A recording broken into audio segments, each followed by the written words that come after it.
എല്ലാവർക്കും പുതിയൊരു വീഡിയോയിലേക്ക് സ്വാഗതം. അപ്പോൾ ഇന്ന് ഞാൻ വന്നിരിക്കുന്നത് ഈ ഒരു ഫ്ലവർ മേക്കിങ്ങിൻ്റെ ട്യൂട്ടോറിയൽ വീഡിയോയുമായിട്ടാണ്. അപ്പോൾ ഈ ഒരു ഫ്ലവർ എന്ന് പറയുന്നത് നമുക്ക് കൊച്ചു കുട്ടികളുടെ ഉടുപ്പേ തുന്നി കൊടുക്കാം. അതുപോലെ തന്നെ നമ്മൾ ഹെയർ ബാൻഡൊക്കെ ഉണ്ടാക്കിയിട്ട് അതിൻ്റെ സൈഡിൽ വെച്ച് കൊടുക്കാം. അതുപോലെ തന്നെ നമുക്ക് ബോട്ടിൽ ആർട്ട് ചെയ്യാം. അതുപോലെ ഒരുപാട് ഉപകാരങ്ങളുള്ളൊരു ഫ്ലവറാണ് കേട്ടോ. വളരെ സിമ്പിളായിട്ട് പെട്ടെന്ന് തന്നെ ചെയ്തെടുക്കാനും പറ്റും. സാറ്റൻ റിബൺ ഉപയോഗിച്ചിട്ടാണ് ഞാൻ ഈ ഒരു ഫ്ലവർ ചെയ്തിട്ടുള്ളത്. അപ്പോൾ നമുക്ക് വേഗം തന്നെ വീഡിയോയിലേക്ക് പോകാം.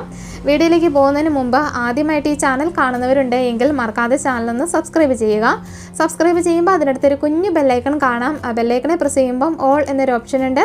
ആ ഒരു ഓപ്ഷൻ കൂടി പ്രസ് ചെയ്താലാണ് എല്ലാ വീഡിയോസിൻ്റെ നോട്ടിഫിക്കേഷൻ കിട്ടത്തുള്ളൂ. അപ്പോൾ നമുക്ക് ഈ പൂവ് എങ്ങനെയാണോ ഉണ്ടാക്കുന്നതെന്ന് വേഗം തന്നെ നോക്കിയാലോ. അപ്പോൾ ഈ ഒരു ഫ്ലവർ ഉണ്ടാക്കുന്നതിന് നമുക്ക് ആദ്യം വേണ്ടത് സാറ്റൻ റിബണാണ്. അതിപ്പോൾ ഏത് കളറുള്ള വേണമെങ്കിലും യൂസ് ചെയ്യാം. അതുപോലെ തന്നെ ഞാനിവിടെ എടുത്തിരിക്കുന്നത് ഒരു 1/2 ഇഞ്ച് വീതി വരുന്ന സാറ്റൻ റിബണാണ് കേട്ടോ. അപ്പോൾ അത് ഒന്നുകിൽ ഈ ഒരു ഫ്ലവർ ഉണ്ടാക്കാനായിട്ട് 2 റേഞ്ചിൽ, അതായത് ഇപ്പോൾ 1/2 ഇഞ്ചിൻ്റെ 1 ഇഞ്ചിൻ്റെ എടുക്കുകയാണെങ്കിൽ കുറച്ചുകൂടി ഭംഗിയായിരിക്കും. അപ്പോൾ എൻ്റെ കയ്യിലുള്ളത് രണ്ടും ഒരേ അളവിൽ തന്നെ ഉള്ളതാണ്. അതുകൊണ്ട് അത് അളവിൽ തന്നെ കുറച്ച് ഞാൻ ചെയ്യുകയാണ് ചെയ്തത്. അപ്പോൾ അതെങ്ങനെയാണെന്നൊക്കെ വീഡിയോയിൽ പറഞ്ഞു തരാം. പിന്നെ നമുക്ക് വേണ്ടുന്നത് ഒരു സൂചിയിലൊരു നൂല് കോർത്തെടുക്കുക. പിന്നെ നമുക്ക് കട്ട് ചെയ്യാനുള്ളതൊക്കെ മാത്രം മതി. ഇതുപോലെ 2 കളറ് സാറ്റൻ റിബൺ എടുക്കുക എന്നുള്ളതാണ് മെയിനായിട്ട് കേട്ടോ. അപ്പോൾ നമുക്ക് വേഗം തന്നെ തുടങ്ങാം. പിന്നെ ഒരു കാര്യം മറന്നുപോയി, വേറെ ഒന്നുമല്ല, നമ്മുടെ പശയാണ്. അപ്പോൾ അതേതാണ് ഞാൻ വീഡിയോയിൽ കാണിച്ചു തരാം. പശ ഇപ്പോൾ ഒന്നുകിൽ ഗ്ലൂ ഗൺ മതി, അല്ലെങ്കിൽ നമ്മൾ ഈ സ്റ്റോണൊക്കെ ഒട്ടിക്കുന്ന പശയില്ലേ, അതാണെങ്കിലും മതി കേട്ടോ. അപ്പോൾ ഞാൻ ആദ്യം വയലറ്റ് കളറിലുള്ള സാറ്റൻ റിബണാണ് എടുക്കുന്നത്. അപ്പോൾ അതൊരു 15 ഇഞ്ച് നീളത്തിലാണ് ഞാൻ എടുക്കുന്നത് കേട്ടോ. 15 ഇഞ്ച്. അപ്പോൾ അത് വെച്ച് നമുക്കൊന്ന് ജസ്റ്റ് ഒന്ന് കട്ട് ചെയ്തെടുക്കാം. അപ്പോൾ ഈ ഒരു ഇഞ്ചെന്ന് പറയുന്നത് നമ്മളൊരു ഏകദേശം ഒരു അളവാണ്. പൂവിൻ്റെ വലിപ്പത്തിനനുസരിച്ച് ഇത് കൂട്ടുകയോ കുറയ്ക്കുകയോ ഒക്കെ ചെയ്യാം കേട്ടോ. പിന്നെ നമ്മൾ സൂചിയിലൊരു നൂല് കോർത്ത് അറ്റത്തൊരു നോട്ടൊക്കെ ഇട്ട് എടുത്തിട്ടുണ്ട്. ഇനി നമ്മൾ ഈ സാറ്റൻ റിബണിൻ്റെ ഒരു വശം ഇതുപോലെ ജസ്റ്റ് ഒന്ന് മടക്കുക. അപ്പോൾ അത് ഇതുപോലെ ഒന്ന് മടക്കി, കണ്ടില്ലേ, ഇതുപോലെ ഒന്ന് മടക്കിയതിന് ശേഷം നമ്മൾ ജസ്റ്റ് ഒരു കോൺ പോലെ മടക്കിയെടുക്കുകയാണ്. നമ്മൾ ഈ റോസാപ്പൂവൊക്കെ ഉണ്ടാക്കാനായിട്ട് മടക്കാറില്ലേ എന്ന് പറഞ്ഞുകൊണ്ട് തന്നെയാണ് കേട്ടോ. എന്നിട്ട് നമ്മൾ താഴെ നിന്ന് സൂചി ഇതുപോലെ ഞാൻ നോട്ടിടാൻ മറന്നുപോയായിരുന്നു കേട്ടോ സൂചിയിൽ. അപ്പോൾ ഞാൻ ജസ്റ്റ് ഒരു നോട്ടും കൂടി ഇട്ടിട്ട് നോട്ടിടാൻ വിട്ടുപോയതാണ്. അപ്പോൾ ഞാൻ വേഗം തന്നെ നോട്ടിട്ടു കേട്ടോ. ഇനി നമ്മളിത് സൂചി താഴെ നിന്ന് മുകളിലേക്ക് എടുക്കുവാണ്. അപ്പോൾ ഇത് സിമ്പിളാണ് കേട്ടോ. വളരെ ശ്രദ്ധിച്ച് കഴിഞ്ഞാൽ പെട്ടെന്ന് തന്നെ ചെയ്യാവുന്നുള്ളൂ. നമ്മളിങ്ങനെ സൂചി താഴേക്കും മുകളിലേക്കും നമ്മൾ എന്തിൻ്റെ സ്റ്റിച്ചിൻ്റെ പേര് ഞാൻ കറക്റ്റ് വിട്ടുപോയി കേട്ടോ. സത്യം പറയാം, നമ്മൾ ഈ സാധാരണ ചുമ്മാ തുന്നിയല്ലെന്ന് പറഞ്ഞാൽ ഇതുപോലെ താഴേക്കും മുകളിലേക്കും എടുത്താൽ മാത്രം മതി. അപ്പോൾ ഇതുപോലെ നമ്മളിത് ഫുള്ളായിട്ട് ചെയ്തെടുക്കണം, ഈ ഒരു റിബൺ ഫുള്ളായിട്ട്. അപ്പോൾ നമുക്ക് വേഗം ഇത് ഫുള്ളായിട്ടൊന്ന് ചെയ്തിട്ട് വരാം.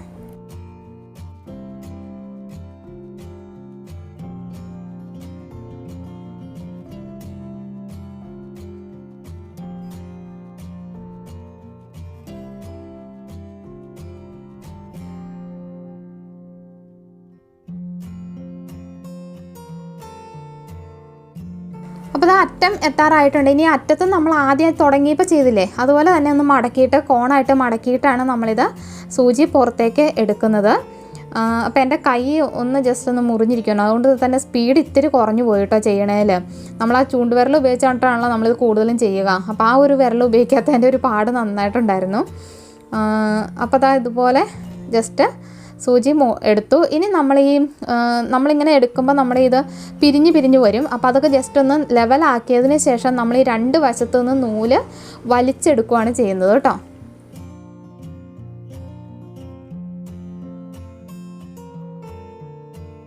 അപ്പോൾ നമ്മുടെ 2 അറ്റത്തുനിന്നും നൂല് ഇതുപോലെ ഒന്ന്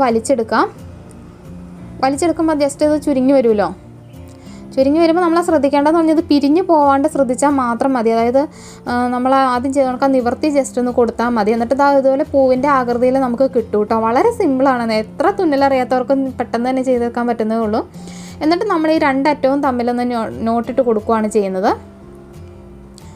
ഇതുപോലെ.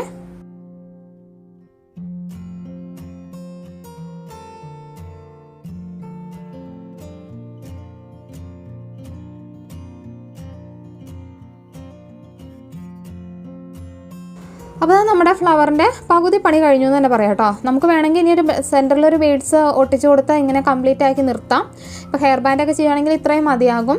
ഇനിയിപ്പോൾ അതല്ല എങ്കിൽ നമുക്ക് ഒരു ലെയറും കൂടി വെച്ച് കൊടുക്കണമെങ്കിൽ ചെയ്യാം കേട്ടോ. ഒരു ലെയറും കൂടി വെച്ചിട്ടാണ് ഞാൻ ചെയ്തെടുത്തിരിക്കുന്ന ഫോട്ടോയിൽ. അപ്പോൾ അതാ നമ്മുടെ ഇതിപ്പോൾ നമ്മൾ എടുത്തേക്കണ 15 ഇഞ്ചാണ്.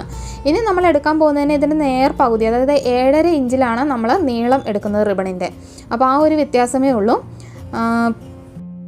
പിന്നെ നമുക്ക് ചെയ്യാവുന്നത് പറഞ്ഞാൽ ചെറിയ, ഇപ്പോൾ ഇത് വലിയത്, ഈ ഒരു പാർട്ട് നമുക്ക് 1 ഇഞ്ചിൻ്റെ സാറ്റിൻ റിബൺ ഉപയോഗിക്കുകയാണെങ്കിൽ പിന്നെ 1/2 ഇഞ്ചിൻ്റെ സാറ്റിൻ റിബൺ ഉപയോഗിക്കുകയാണെങ്കിൽ അങ്ങനെ വരുമ്പോൾ നമുക്ക് ആ സെൻറ്ററിലുള്ള പൂവ് ചെറുതായിട്ട് കിട്ടും. അപ്പോൾ അതിലേത് വേണമെങ്കിലും യൂസ് ചെയ്യാം. അപ്പോൾ എൻ്റെ കയ്യിൽ ഒരേ അളവായതുകൊണ്ടാണ് ഞാനിങ്ങനെ 15 ഇഞ്ച് എന്നുള്ളതിൻ്റെ പകുതി കണക്കാക്കിയിട്ട് അടുത്ത ഫ്ലവർ ഉണ്ടാക്കുന്നത്. അപ്പോൾ അടുത്ത ഫ്ലവർ ഉണ്ടാക്കുന്നത് ഇതേ സെയിം പ്രൊസീജിയർ തന്നെയാണ്. അപ്പോൾ നമുക്ക് വേഗം ഒന്ന് ഓടിച്ചിട്ട് കണ്ടിട്ട് വരാം.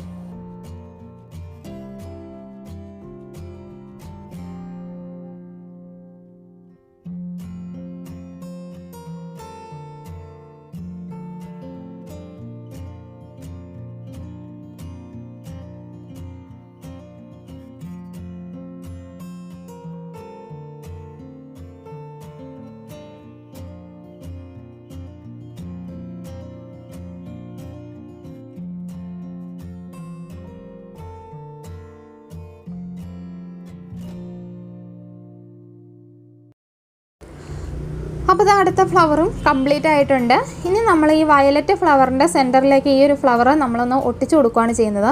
അപ്പോൾ അത് ഗ്ലൂ ഗൺ വെച്ചിട്ട് ഒട്ടിക്കുകയാണെങ്കിൽ നന്നായിട്ട് തന്നെ ഇരിക്കും. ഇപ്പോൾ ഞാൻ ഉപയോഗിക്കുന്ന പറഞ്ഞാൽ സ്റ്റോണൊക്കെ ഒട്ടിക്കുന്നില്ല, അത് ആ ഒരു ടൈപ്പ് പശയാണ് കേട്ടോ. അപ്പോൾ അത് ഒട്ടി വരാൻ ഇത്തിരി പാടുണ്ടെന്നുള്ളത്, അതായത് ഇച്ചിരി താമസം എടുക്കും. ഗ്ലൂ ഗണ്ണാണെങ്കിൽ പെട്ടെന്ന് സെക്കൻഡുകൾക്കുള്ളിൽ ഒട്ടി കിട്ടുമെന്ന് മാത്രം. അപ്പോൾ ഇത് ഒട്ടി വരുമ്പോൾ ഈ ഒരു പശയുടെ പ്രത്യേകത എന്ന് പറഞ്ഞാൽ നമ്മളിൽ ക്രിസ്റ്റൽ രൂപത്തിലായിട്ട് വരും. അതുകൊണ്ട് തന്നെ നമ്മളിത് പേടിക്കണ്ട.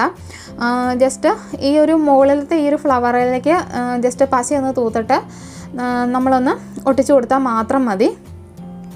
അപ്പോൾ അത് നമുക്കൊന്ന് വേഗം ചെയ്യാം.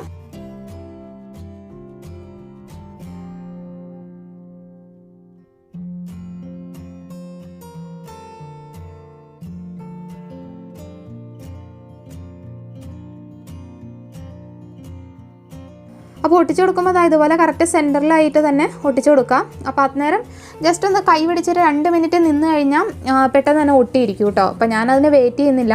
അതിന് പകരം ഞാനിവിടെ ചെയ്യാൻ പോകുന്നതിന് ഒരു ബീഡ്സ്, ഇപ്പോൾ ഒരു പേളോ എന്തെങ്കിലും നമ്മളൊന്ന് ഒരു ജസ്റ്റ് സെൻറ്ററിലേക്കും കൂടെ കൊടുക്കുകയാണെങ്കിൽ കുറച്ചുകൂടി ഭംഗിയായിരിക്കും ഒരു ഫ്ലവറിന്.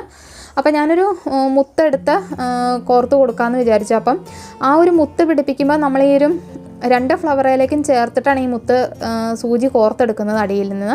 അപ്പോൾ അതുകൊണ്ട് തന്നെ നമ്മളിത് വിട്ടുപോരുന്നൊന്നും ഒട്ടും പേടിക്കണ്ട. പിന്നെ നമ്മൾ ആ ഫ്ലവറിൻ്റെ മുകളിലുള്ള ആ ഒരു ഇപ്പോൾ സെൻറ്ററിൽ നമ്മൾ വെച്ചിരിക്കുന്നതെന്ന് പറഞ്ഞാൽ റെഡ് കളറുള്ള ഫ്ലവറാണ്. അപ്പോൾ അതേ കളറിൽ തന്നെ നൂലെടുക്കുകയാണെങ്കിൽ അതായിരിക്കും കുറച്ചുകൂടി നല്ലത് കേട്ടോ. കാരണം നമ്മൾ ഈ നൂല് തുന്നിയതൊന്നും ഒട്ടും അറിയത്തില്ല. അപ്പോൾ ഞാനിവിടെ ഒരു ബീഡ്സ് വെച്ച് കൊടുത്തിട്ട് ജസ്റ്റ് ഒന്ന് തുന്നിയെടുക്കുകയാണ് കേട്ടോ. നല്ല ഭംഗിയുള്ളൊരു ഫ്ലവറാണ്. വളരെ എളുപ്പത്തിൽ എത്ര തയ്യൽ അറിയില്ലാത്തവർക്കും തുന്നിയെടുക്കാം. എന്താ പറയുക, പെട്ടെന്ന് തന്നെ ചെയ്തെടുക്കാവുന്നതാണ്. സാറ്റിൻ റിബൺ മാത്രം മതിയല്ലോ അല്ലേ. അപ്പം പശയില്ലാന്ന് ഓർത്തും വിഷമിക്കേണ്ട. പശയില്ലാന്ന് ഓർത്ത് ഇതുപോലെ ജസ്റ്റ് ഒന്ന് തുന്നി കൊടുത്താൽ മതി. അപ്പോൾ അതേ കളറിലുള്ള നൂലെടുക്കുകയാണെങ്കിൽ നമ്മളത് തുന്നുമ്പം ആ നൂല് അതേ തുന്നിയിട്ടുണ്ടെന്ന് പോലും തോന്നത്തുമില്ല കേട്ടോ. അപ്പോൾ നമ്മുടെ ഫ്ലവർ കംപ്ലീറ്റ് ആയിട്ടുണ്ട്. അപ്പോൾ ഇതുപോലെ വലിയതും ചെറുതും ഒക്കെ ഫ്ലവർ നമുക്ക് ഉണ്ടാക്കിയെടുക്കാവുന്നതേ ഉള്ളൂ. വളരെ സിമ്പിളാണ്. അപ്പോൾ നമുക്ക് ബോട്ടിൽ ആർട്ടൊക്കെ ചെയ്യുവാണെങ്കിൽ നമ്മൾ ഇതിൻ്റെ കുഞ്ഞു ഫ്ലവർ, അതായത് ഒരു 2-3 ടൈപ്പിൽ, ഇപ്പോൾ ഇത് ഏറ്റവും വലുതാണ്, ഇതിൻ്റെ ചെറുത് അങ്ങനെ ഉണ്ടാക്കിയിട്ട് ബോട്ടിൽ ആർട്ടൊക്കെ ചെയ്താൽ നല്ല രസമായിരിക്കും കേട്ടോ കാണാൻ. അപ്പോൾ ഇനി വേണമെങ്കിൽ ചെറിയൊരു എന്താ പറയുക ലീഫൊക്കെ വെച്ച് കൊടുക്കാം. ലീഫ് ഞാനിപ്പോൾ ഇവിടെ ഉണ്ടാക്കി കാണിക്കുന്നില്ല. ജസ്റ്റ് നേരത്തെ ഉണ്ടാക്കിയത് ഇരുന്നത് ജസ്റ്റ് ഒരു ലീഫ് ഞാൻ വെറുതെ എടുത്ത് പിടിപ്പിച്ച് കൊടുത്താണ് ആദ്യം ഫോട്ടോ എടുത്ത് കണ്ടത്. അപ്പോൾ അത് അറിയണമെന്ന് ആഗ്രഹമുള്ളവർ ആ ലീഫ് എങ്ങനെയാണ് ഉണ്ടാക്കുന്നതെന്നൊക്കെ അറിയണമെന്നുണ്ടെങ്കിൽ കമൻറ്റ് ബോക്സിൽ കമൻറ്റ് ചെയ്താൽ മതി. ഞാൻ അടുത്ത ദിവസം വീഡിയോ ആയിട്ട് ഇടാം കേട്ടോ. അപ്പോൾ ഇന്നത്തെ വീഡിയോ ഇത്രയേ ഉള്ളൂ. വീഡിയോ എല്ലാവർക്കും ഇഷ്ടപ്പെട്ടു എന്നാണ് കരുതുന്നത്. ഇഷ്ടപ്പെട്ടുവെങ്കിൽ മറക്കാതെ ഒന്ന് ലൈക്ക് ചെയ്യുക. അതുപോലെ തന്നെ ഉപകാരപ്രദമായി എന്ന് തോന്നിക്കഴിഞ്ഞാൽ മറ്റുള്ളവരുടെ അറിവിലേക്കായിട്ട് വീഡിയോ ഒന്ന് ഷെയർ ചെയ്ത് കൊടുക്കുക. അതുപോലെ തന്നെ വീഡിയോ ഇഷ്ടപ്പെട്ടില്ല എങ്കിൽ തീർച്ചയായിട്ടും ഒന്ന് ഡിസ്ലൈക്ക് ചെയ്തോളൂ. അപ്പോൾ വീണ്ടും ഒരു വീഡിയോയുമായി കാണുന്നവരെ ബായ്.